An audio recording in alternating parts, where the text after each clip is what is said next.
All right.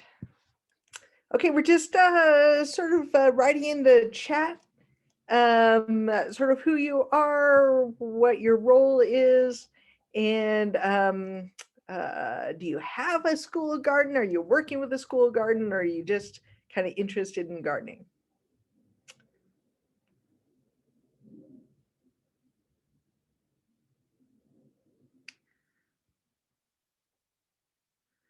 All right. So I think, awesome, excellent.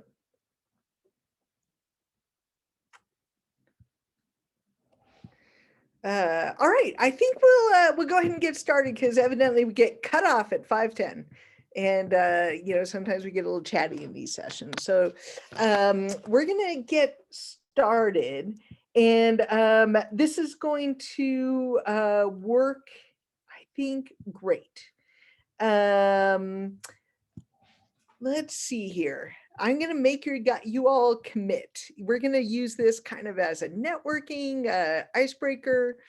Well, actually, let me first introduce myself. My name is Allison. I work at Explora, and you know, at Explora, we're not really known for the life sciences, but we are known for sort of creating these sort of science experiences that have students work with phenomenon in kind of exactly the same way that next generation science standards envisions.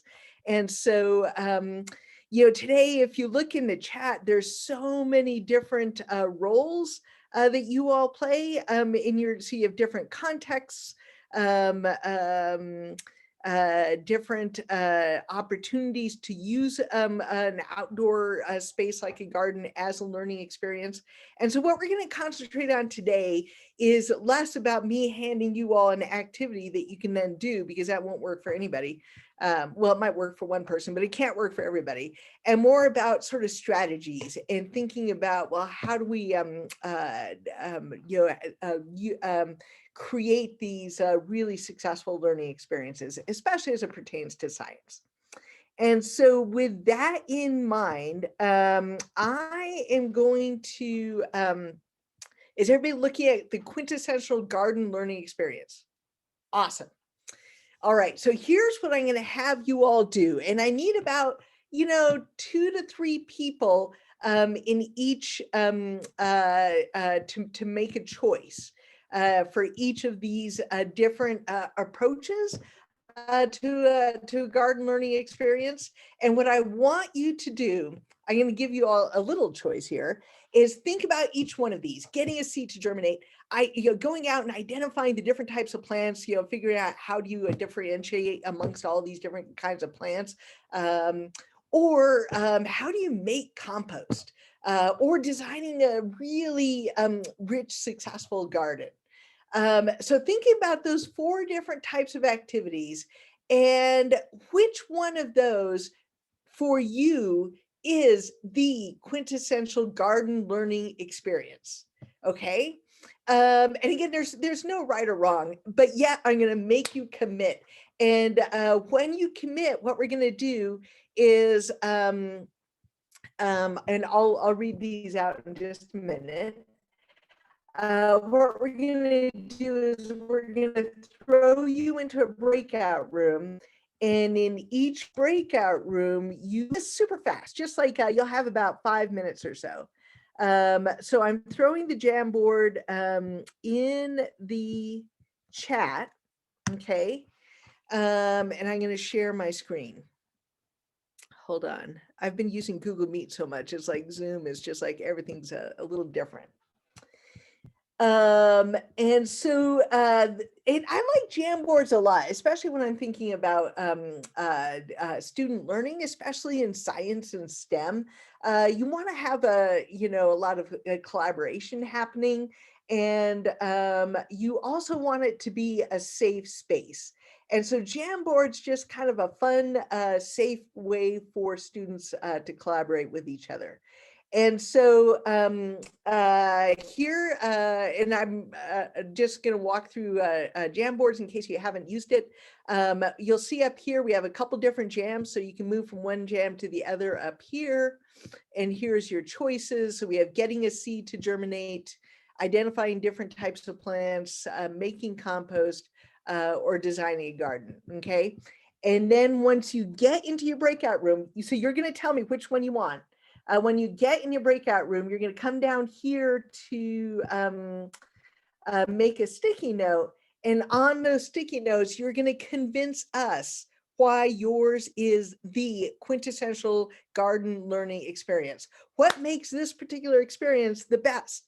And so you use your sticky notes. Again, you'll spend about 5 minutes doing that. Then when we come back, you'll tell us all why yours is the best activity. Got it? So far, so good. Excellent. And so I've lost some people. How did I lose people? That's not a good sign.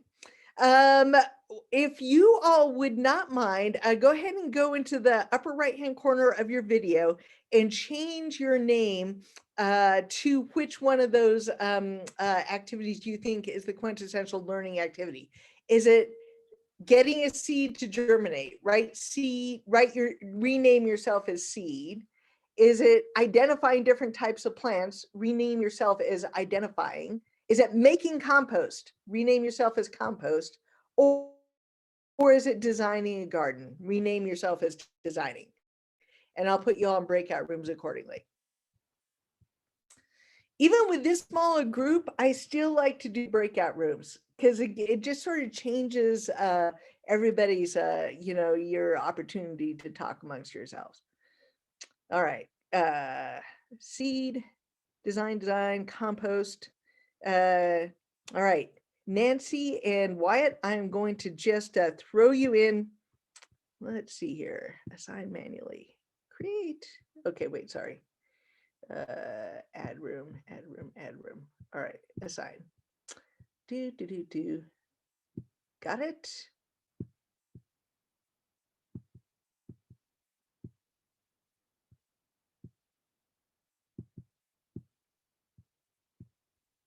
All right, I'm putting you all into your rooms. You have 5 minutes. Come up with the best reason why you are in that room and use the Jamboard.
All right. I know that was super fast, but hold on. My view is wonky. Here we go. But you guys got some good stuff in there. Let's go ahead and just briefly go through this. I'm going to go ahead and share my screen so that everybody we're sort of looking at the same thing at the same time. And I respect that you guys are still adding to your Jamboard. That's awesome. All right, let's take the folks that were part of the Getting a Seed to Germinate and just sort of walk us through in about a minute some of the ideas and thoughts, like what are the characteristics of this experience that makes it the best?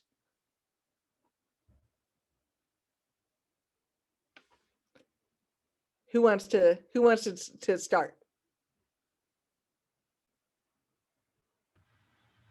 I could start in regards to making compost if you want to jump there. I don't know how this works. Sure, let's start with the compost. Go ahead, go. Yeah, so we were just talking, and it was kind of hard because they only had typing ability, so they didn't have a mic working. So we said recycling.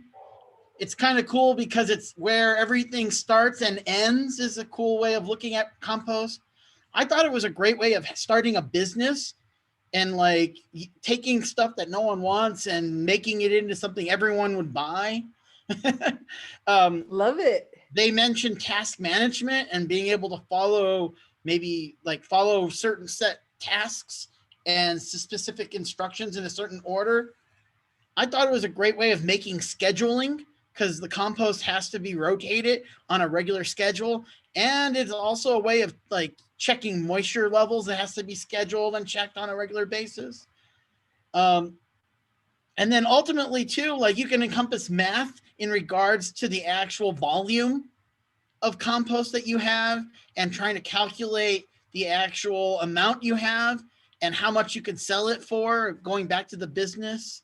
Nice. So there's a lot of different ways to using compost in math in regards to scheduling and reading and writing, and also just looking at the cycle of life. So I thought it was really good. Right. Love it. Those are all excellent points. Well done. You have me slightly convinced. What about designing a garden? What did you all come up with?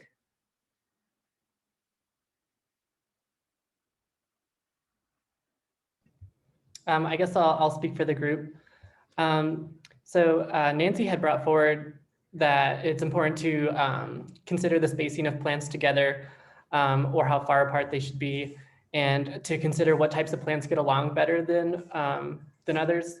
And then thinking about certain plants that are good for use around the border for protection against insects. And I don't know, do you want to add anything else?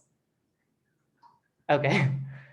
And then Nestor brought forward that the design phase is really important in considering, how some trees are, or some species are invasive, and that the design process implies a pre-thought to water, stationing, spacing, and it's important having a plan before breaking ground. And design also implies working with the big idea and considering possibilities. And then I added it there, thinking about sustainability is important in the design process and considering our relationship and impact with the land and how we foster a mutual relationship with the land, I guess. These are awesome points. Nice. Nicely done. Again, you guys have made me change my mind a little. I don't know. I'm teetering here. What about getting a seed to germinate?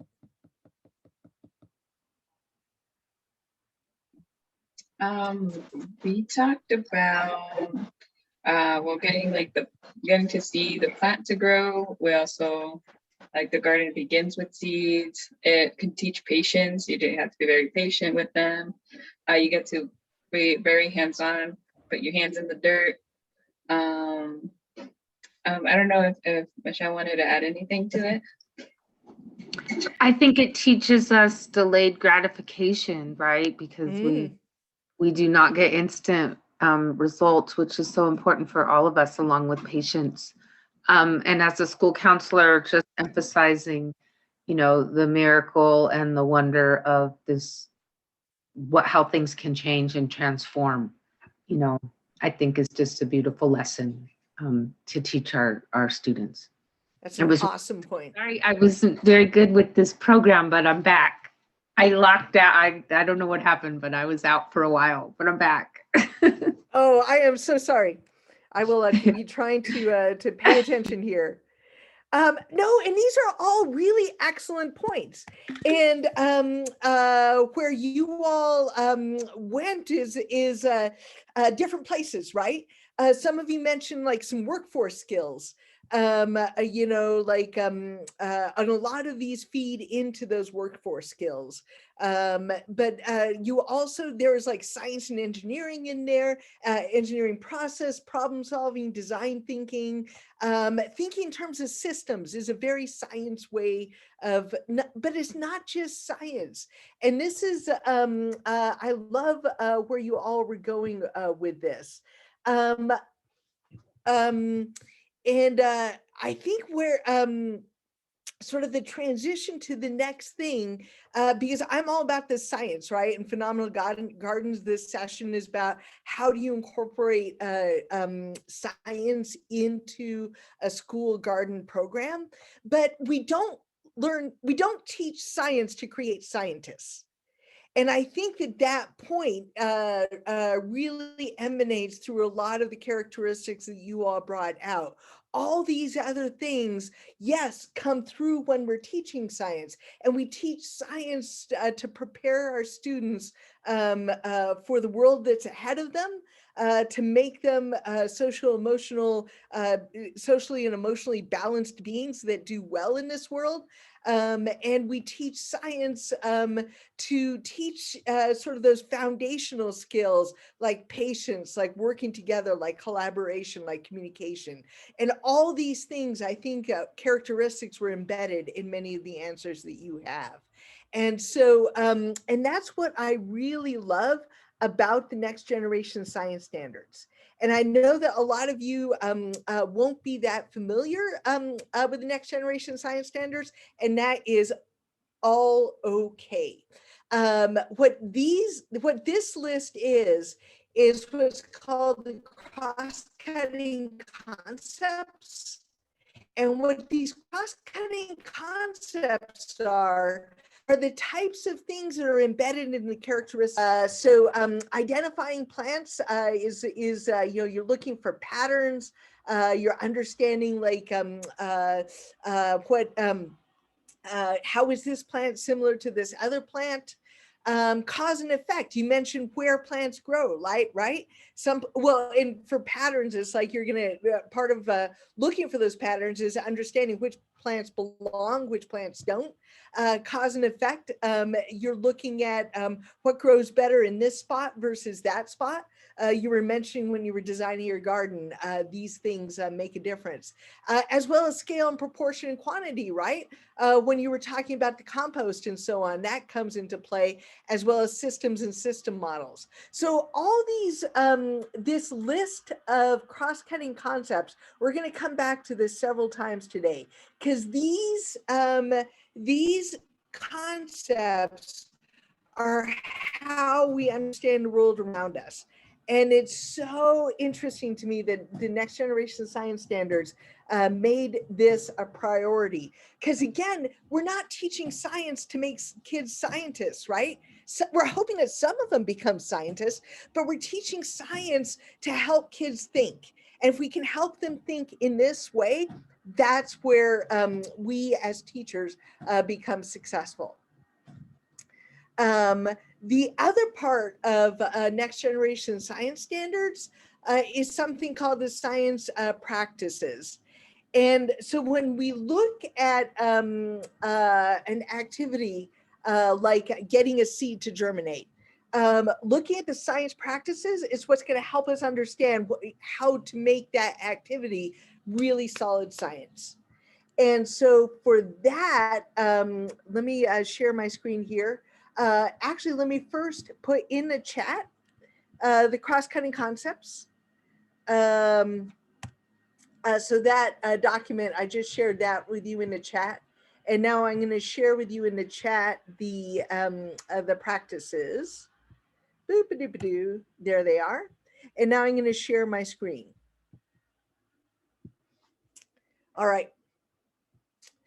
And so by doing one or more of these things, this is what's going to make it science. And so in these sort of, reading through them, it's like, yeah, in the day when I learned the science, the scientific method, this is kind of what it was like, right? You're planning, carrying out investigation. These all make sense.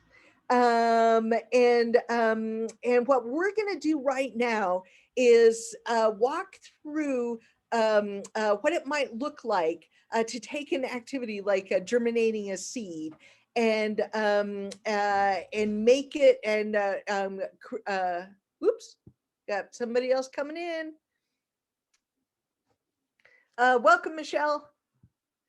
We're going to walk through what it might look like to help a student go about planning and carrying out investigation. All right. So I went ahead and did a thing. I've got a plastic bag here, and what I did is I put a moist paper towel in this plastic bag. I did this Monday afternoon, and I put 2 different types of seeds. So actually I have 2 different plastic bags, and each plastic bag has either radish seed or these heirloom snap peas, or gray sugar peas, gray sugar peas. And what I noticed, and then so I moistened the paper towel, and then what I did on Monday is I closed the bag mostly, and then I blew into the bag so that it was nice and puffy. And then I put it on a windowsill and kind of forgot about it. And so we're going to sort of look down here and see what happened with my seeds. These are my radish seeds right here. Hold on. I folded the paper towel over. Oh dear, this is a little bit of rocket science, trying to figure out how to open this up. Here we go. Here we go. I got it. Awesome. And if you can see here, my seed has germinated. What do you notice? Hold on a second. There it is. Can you see that? What do you notice right there? There it is. It's a little sprout, small sprouts. Yes. Yeah. Mm-hmm, mm-hmm. And oh, and here's a larger one. I could measure this actually. The sprout looks to be about this long right there. Oh my goodness, look at this sprout. Let me put this down and put the camera right on this. Let's see here. Hold on. I just have to be smarter than the camera. That's not gonna work. I'm gonna do this. Hold on. It's not like I haven't been doing this kind of thing for like a year. All right, here we go. Look at, so that sprout here goes from there all the way over to there. So that's about that long. So that one really went to town. And then I'm going to open up my snap peas and see what happened.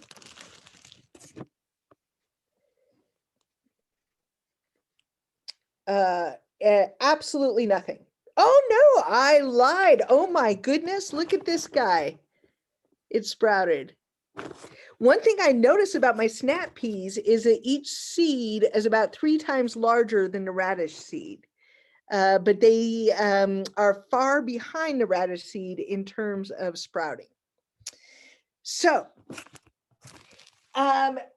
in terms of seeds germinating, and again, this is something that you could do. I recommended that you all get like a plastic cup that totally works. The plastic cup is kind of fun because you put the paper towel against the cup so that you can see the germination. With a plastic bag, I had a short amount of time and I thought the plastic bag would be a little bit faster. But you can see that, you know, you have to sort of take the whole system apart in order to see the germination has occurred. Let's think for just sort of brainstorm. You can do this in the chat. What factors might affect the success of these seeds germinating? What kinds of factors might affect how many seeds germinate, how well they germinate, how large they are, things like that. Temperature, awesome. What else?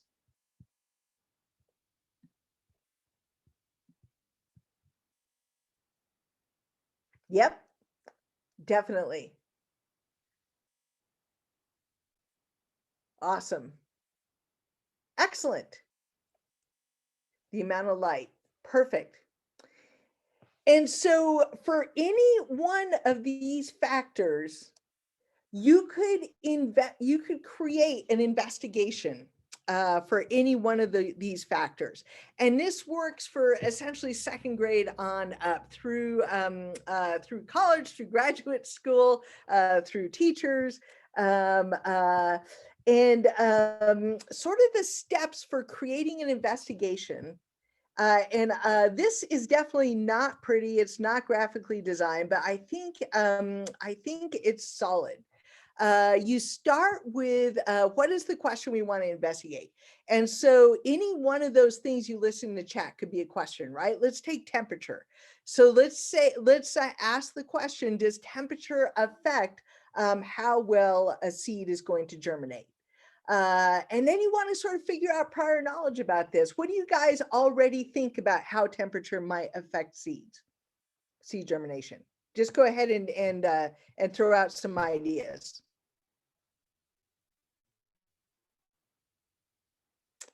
And if you all don't have a lot of background noise, you can just totally unmute yourself and just holler stuff out. For example, do you think that seeds will germinate better in warmer temperature or cooler temperatures? What are some of your initial ideas about that?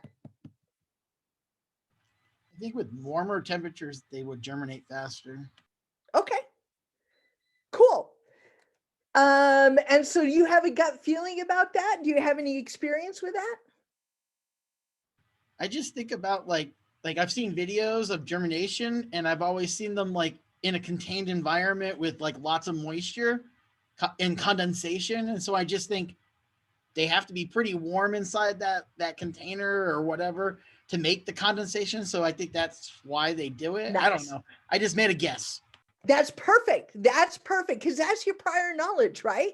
And so for each one of these things, and this is the other part of the genius of Next Generation Science Standard, this science is for everyone. Okay, so it's like you don't have to be the science nerd with a t-shirt with a periodic table to be successful in science. Science starts with what you know and what you understand and the values and experiences that you have. And so that's where I love to start, is just like where you are at is exactly where you need to be. And so we're just going to do this investigation and add to what it is you know and your mental model of and mental explanation of why this works. And so that's the next question, is how will I investigate this? So let's, what are some ideas of how you might investigate whether or not how temperature might affect seed germination?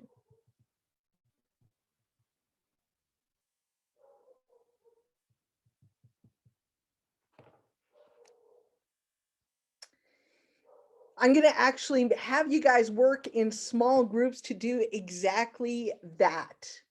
And so the other part of this sort of worksheet, if you will, is this last one. As you're thinking about how you're going to investigate this, right? Are you going to put plants at 2 different temperatures? Are you going to put them at 3 different temperatures? What are you going to do?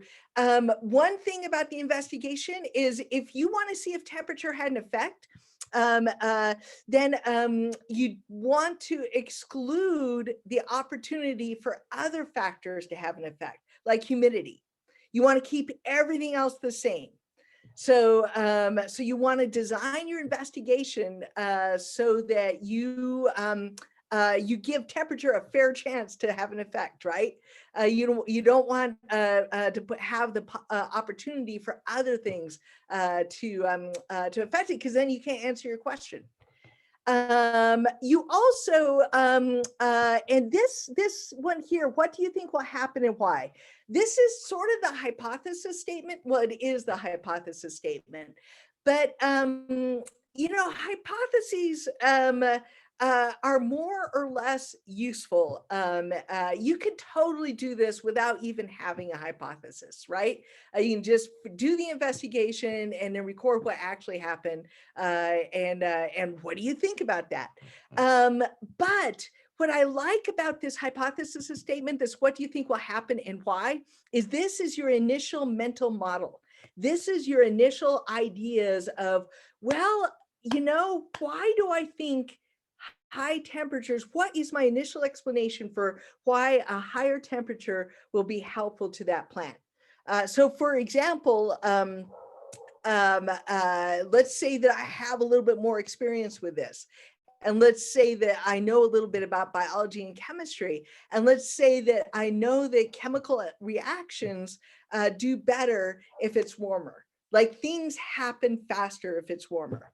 And so I'll just say that I think that chemical reactions will happen faster, and therefore the germination will happen faster because warm temperatures speed things along.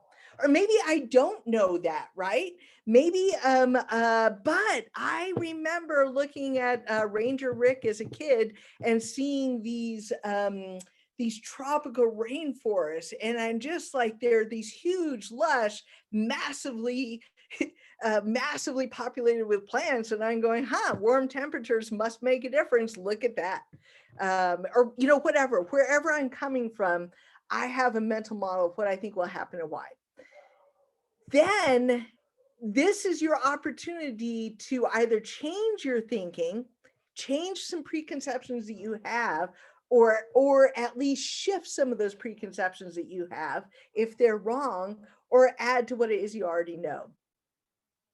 All right, so here's what we're gonna do. We're just gonna spend, again, we've got plenty of time. I want you all to spend a little time with this, because this, again, is sort of encapsulates a lot of what next generation science standards is, what makes this science. And so I'm putting this sheet in the chat. So you'll have access to view it. You can download it as a PDF and take some notes or whatever. I'm going to throw you all back into your room, and in your room, you're going to spend about 7 or 8 minutes and walk through this sheet with, let's stick with seed germination, right? You all wrote down warmer to soften the skin. That's an awesome, Michelle, that's awesome. Warmer with more light. These are awesome ideas. So you all wrote down several factors, and these factors become the questions, right? Several ideas for questions you might investigate. You wrote down temperature, species, nutrition, moisture, light. So take one of those and work this through, and from your own perspective or from your students' perspective, work this through on a sheet within your breakout room. Sound good? Awesome. All right, I'm going to throw you out into the breakout rooms you were before. You can change your names back to yourselves, by the way. That would be awesome. Thank you. And I'll see you in about 8 minutes.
All right. How did that go? What did you all come up with? Who would like to share?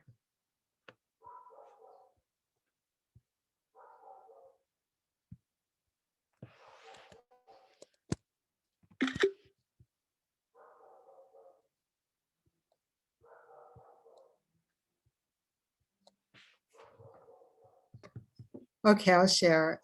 Let's see, we took the subject of light and what did we already know about this? We already know that some plants like light more than other plants, but that photosynthesis, plants need light for photosynthesis, and how will we investigate this? There's all kinds of ways to investigate this. One would be to use a grow light and have plants be exposed to different hours of the same plant of different plants of the same species could be exposed to different amounts of light, even up to 24 hours a day, and others less light, and see what happens. Or I was also thinking about how here in New Mexico we use cloth to cover plants in the middle of the summer and blocks out some of the light, and how that affects because the sun is too intense for some plants anyway. And you better join in, Cordell, because I'm leaving things out. That sounds good. Yeah. Yeah, I think you got it all. What do I think will happen and why? Well, plants that have more light do better in general, but anyway. Awesome. That was great. Okay.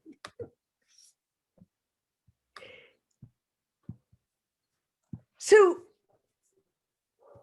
and regardless of whether or not you teach science, we're really focusing on cause and effect, right? Like, what is the cause and effect relationship between these conditions? Like, in what ways does temperature affect the growth rate of or germination of these seeds? In what way does light affect these seeds? And again, this is supporting the way that students think, and this sort of logical sequence of putting it together in a way that you have to justify it. You have to create these mental models that help to explain this. Each of these things is a really important way of again, preparing students for their future. So, having said that, how might you use something like this sort of logical sequence of approach to plant growth, the garden? How might you use this in your context?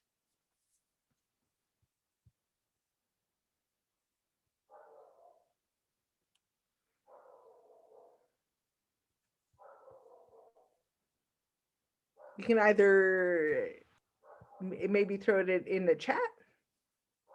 What might you do with your students? Or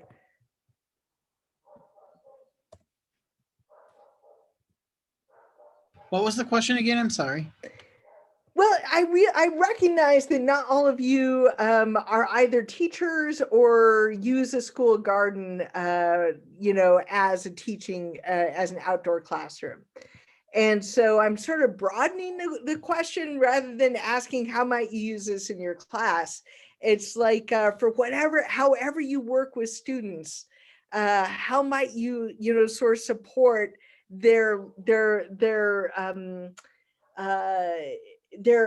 opportunity for them to investigate and explain things, and how might you support this type of logical thinking?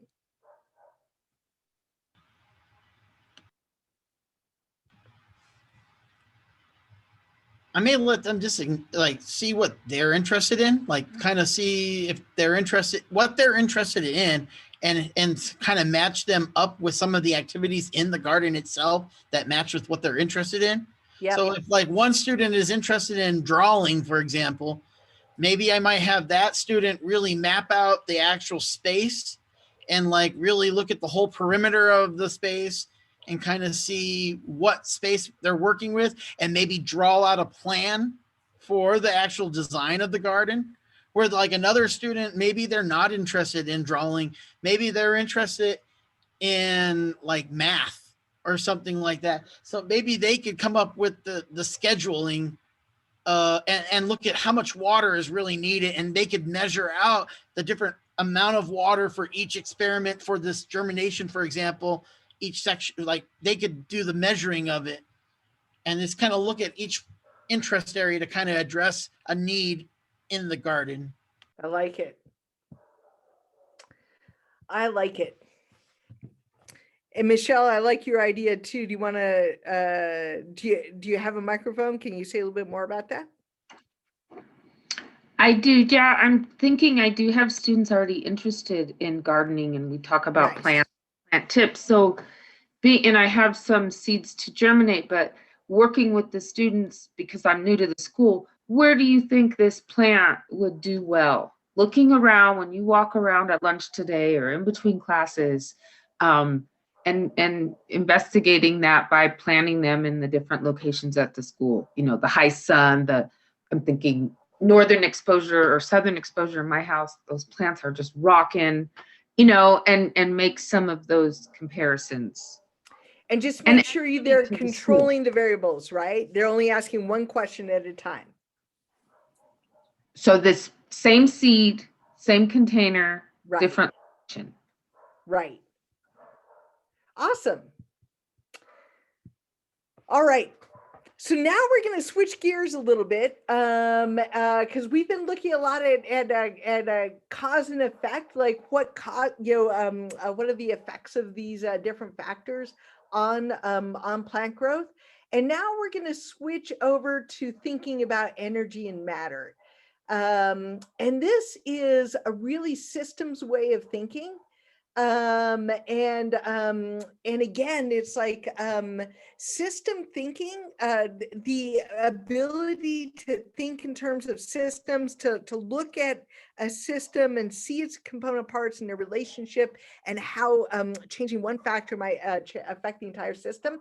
That way of thinking is exactly what every single type of workforce is looking for in their employees.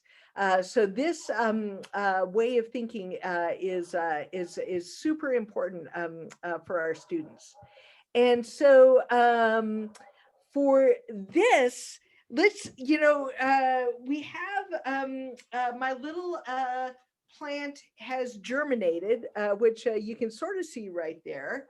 And eventually that radish is going to grow, or maybe I have a ponderosa pine seed and it's going to grow. And our next question, thinking about the transfer of energy, is as the plant grows, where does this stuff come from? Where does the wood come from? What ideas do you all have initially? Prior knowledge.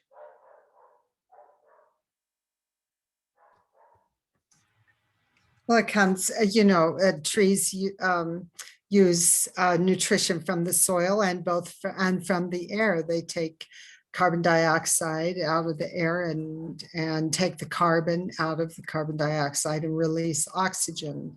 And so they take also carbon out of the soil and nutrition out of the soil. So, and Nice. water. Yeah. Mm-hmm, mm-hmm. Anybody else have any other ideas? Well, I mean, the plants have cells just like you and I. So I mean, like like she was saying, the plant gets the nutrients and like they're making cells in a sense. So everything's made of the cells. Okay, nice. Any other Anything else to add to that? I guess just thinking about the ecosystems in which the trees were already embedded in and how those ecosystems influence the growth of the trees to be able to be produced to make wood. Okay.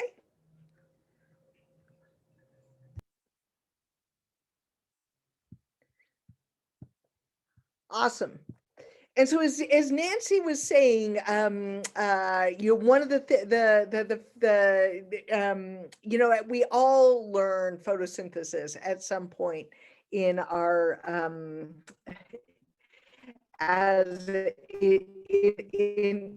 in our school life. And looking at this equation, and let's just sort of narrow this down a little bit. You guys have had a lot of good thoughts about the types of things that might contribute to this tree gaining wood. But think specifically about the equation of photosynthesis. How would you describe this in your own words?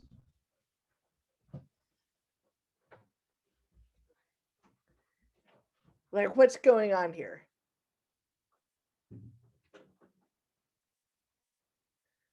That's about how I would do it. We learn, every student learns photosynthesis, but when I'm looking at this equation, I'm not thinking about, oh, that explains how this tree gets this wood. And this is where next generation science standards, again, the genius of next generation science standards is that we're no longer just teaching science in this way. Rather, we're thinking about photosynthesis in terms, not as this formula, but as a phenomenon that allows us to understand and explain the world around us. So for example, what we know that's what's going on is a transformation of matter and a transformation of energy. Those are two different things. And when we teach the equation in this way, we tend to do it in a way that students conflate the two. But there's two different things going on here. Energy is being transformed from the sunlight into biological energy that the plant can use. But in addition, the matter in the air is being transformed into plant structures.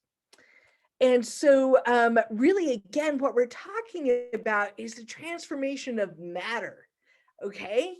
And so instead of starting with this photosynthesis question, I'm going to reframe the entire question and ask it in this way. What does this tree need in order to grow?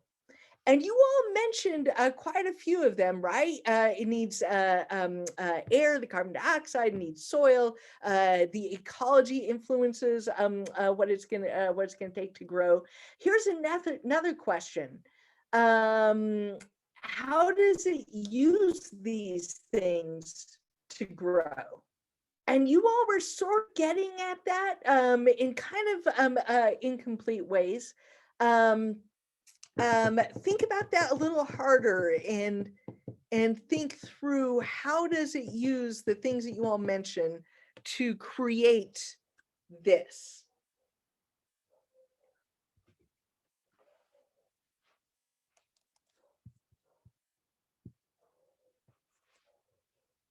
What are some of your ideas?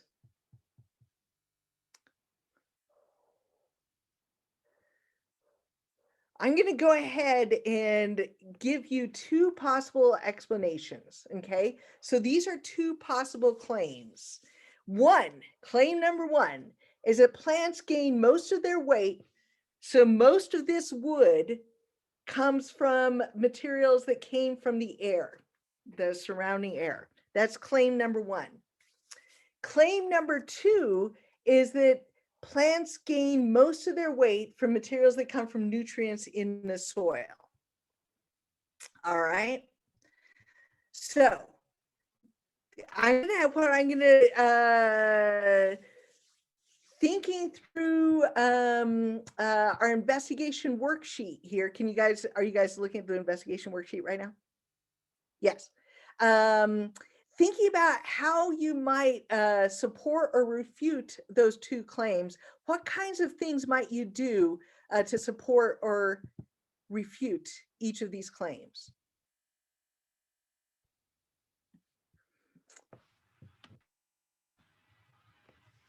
If you're You getting mean- all the, yeah, go ahead. You mean set up experiments Yep. to figure it out? So you Yep. set up to, different experiments where they have really good air source and very poor soil source Nice. nutrition, and then the opposite, plants that have very good soil nutrition but very poor air and little carbon dioxide, I guess, and see what happens. Is that what you mean? Or like just test one of the things out, like just to like Yeah, limit. yeah. So I mean, like the soil one, for example, you could literally have the same air in the same room, for example, and you could have two different kinds of soil, one that's like high in like different kinds of nutrients and different things, or you could have one that's just in sand and see which one grows better versus the other one. But that's not getting at the question. So if most of this way is coming from the soil and you put those plants in a container of soil, would that, and a weight's coming from the soil, what do you think would happen to that container of soil over time? Is it going to stay the same? Is there going to be less of it? Is there going to be more of it? It's going to be less of it. It's going to Right? break If down. this stuff is coming from the soil, then what would have to happen is that over time there would be less soil around that plant, right? Nice. As well, you could do the same. Here's a. You could do the same, and I like Brian, where you're going with the nutrients. Like if you put fertilizer in there, and you had plants with different types of fertilizer. Let's go ahead and see. I know that you can't really see this. Here we go. So here's the two claims, right? You can grow a big plant in a little pot without a lot of soil. Oh, right. So, okay, hold on.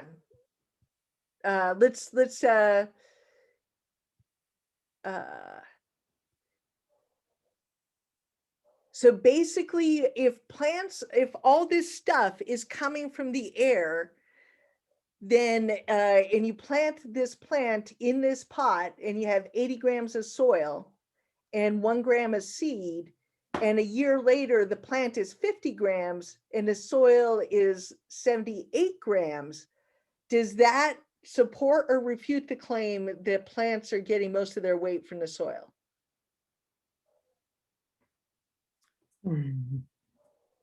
That would refute. Exactly. There's only 2 gram difference from the soil. So they're getting something from the soil, but they're not getting that weight from that soil, right? Here's another one. Plants have roots to take up nutrients from the soil to grow. So this is Mike's prior knowledge, right? So if we're talking about that investigation sheet, this is where Mike is coming from, right? It's like, I know the plants have roots to take in nutrients from the soil to grow. Therefore, then that's where the stuff must come from. So if you have a plant that's grown without fertilizer and it weighs 50 grams, and look at this, you put 3 grams of fertilizer and now the plant's 65 grams, it definitely grew bigger, but you only added 3 grams of fertilizer. Right? So again, that still refutes that claim that stuff comes from the soil. So where does that stuff come from? It comes from thin air. Most of what a plant is comes from air. And if you go back to that photosynthesis question, and Nancy, you mentioned this carbon dioxide in the air. What the plant does when it's doing the photosynthesis, it's grabbing that carbon dioxide. It's using some of it for chemical energy, but it doesn't need a lot of chemical energy. Mostly what it's using from the air is the carbon to build the building blocks that make the wood. And one of the reasons that learning theorists think that it's so hard to understand that is that thin air, right? How do you get something out of thin air to make this bloody hunk of wood right here? And I have here a cooler. And in this cooler, I have, I put on my welder's glove, because in this cooler, I have a hunk of dry ice. Do you all know what dry ice is? What is it?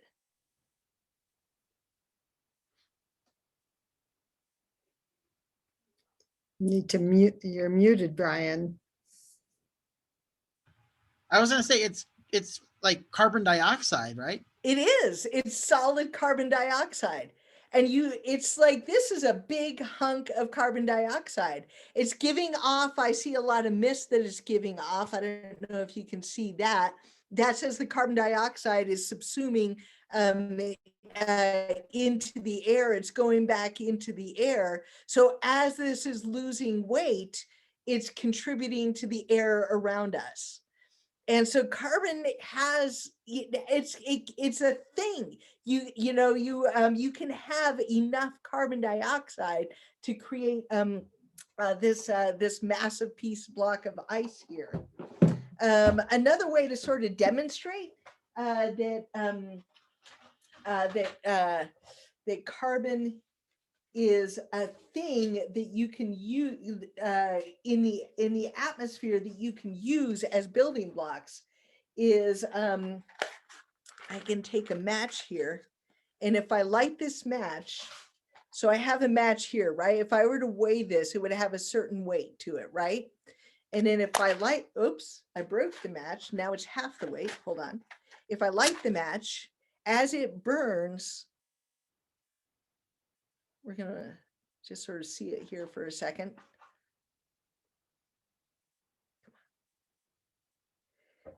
As that match burns, and I were to weigh it now, would it weigh more or would it weigh less? It weighs less. Where did that match go to? Where did the wood go? It had a chemical change back to carbon dioxide. Exactly. And other things. As it burns, it returns. So the wood in the match is essentially made up of carbon, cellulose, which is carbon and some hydrogen and so on. But it's made of cellulose, which is primarily carbon, and some minerals. And so what's left behind here are the minerals, the carbon, this ashy part are the minerals, and what has left is the carbon, and that's returned to the atmosphere. So again, you can sort of demonstrate that carbon dioxide can be a solid thing that can go back into the atmosphere. And then, so another fun little formula here is that you can actually measure how much carbon a tree can hold on to each year.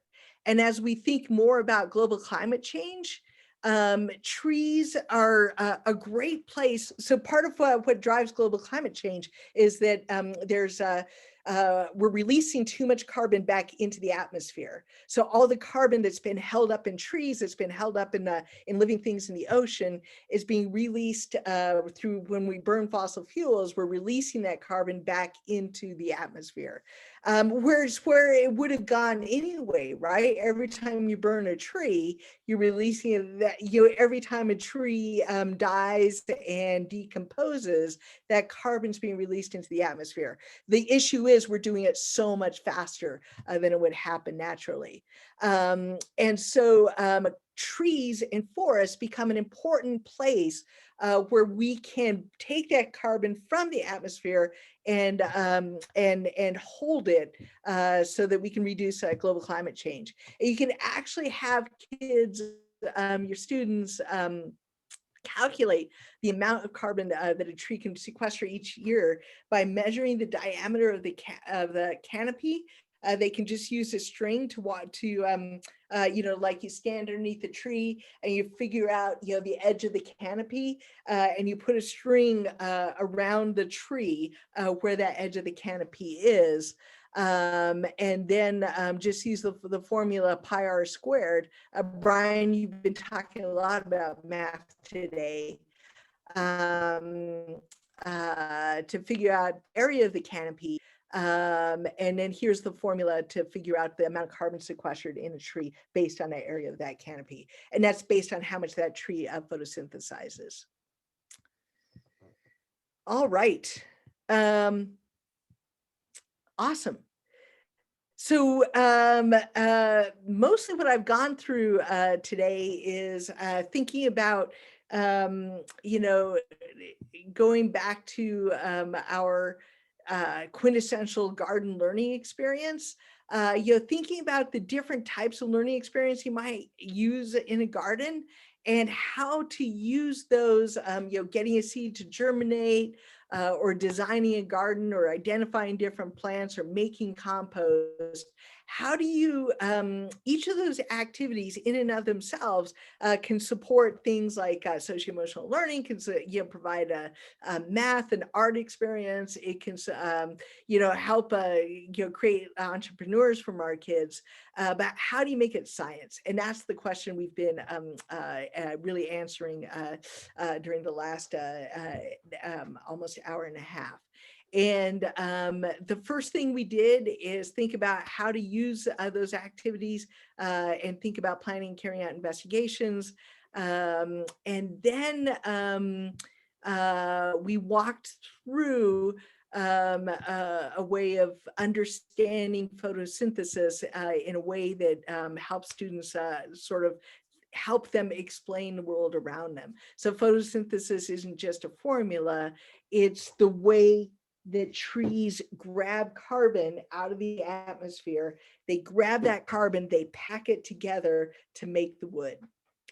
Do you all have any questions for me or any other ideas, additional ideas you want to add to some of the things that we've done?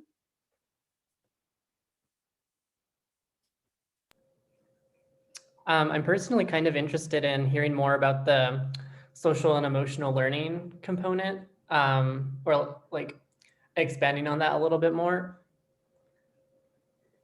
Yeah, what do you all, yeah, let me turn it over to you all before I add to that. How would you all use a garden to help address social emotional needs of students? I think just in general, like being able to go outside and have movement is a major part of social emotional learning. Also, like being outside, also getting that sunlight and like getting the extra vitamin D can also help with like that social emotional component of like that, how your physical body affects your feelings. So that extra vitamin D or those that affects your overall well-being. Nice. Anybody have anything else to add?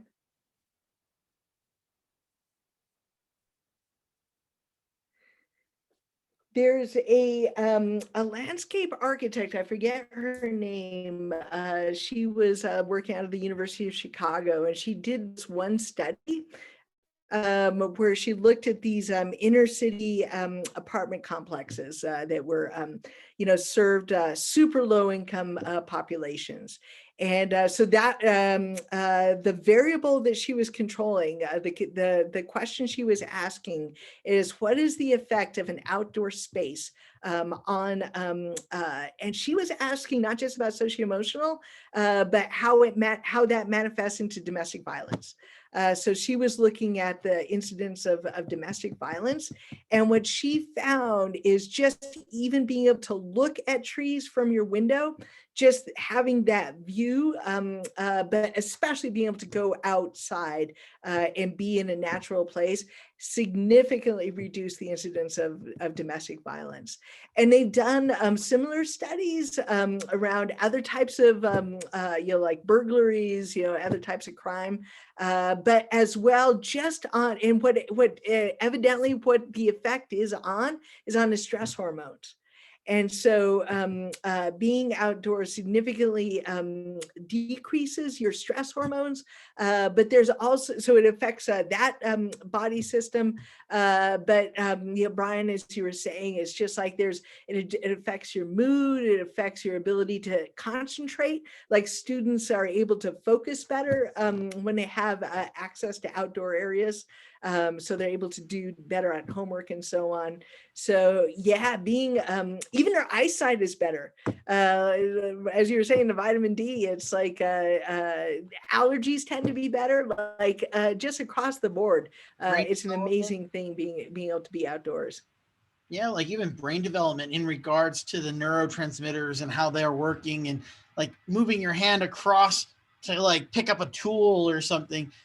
Even that movement of going across your body and going across your midline helps build metacognition between your brain and all of that good stuff. Nice. Nice. Awesome question. Thank you. Any other questions?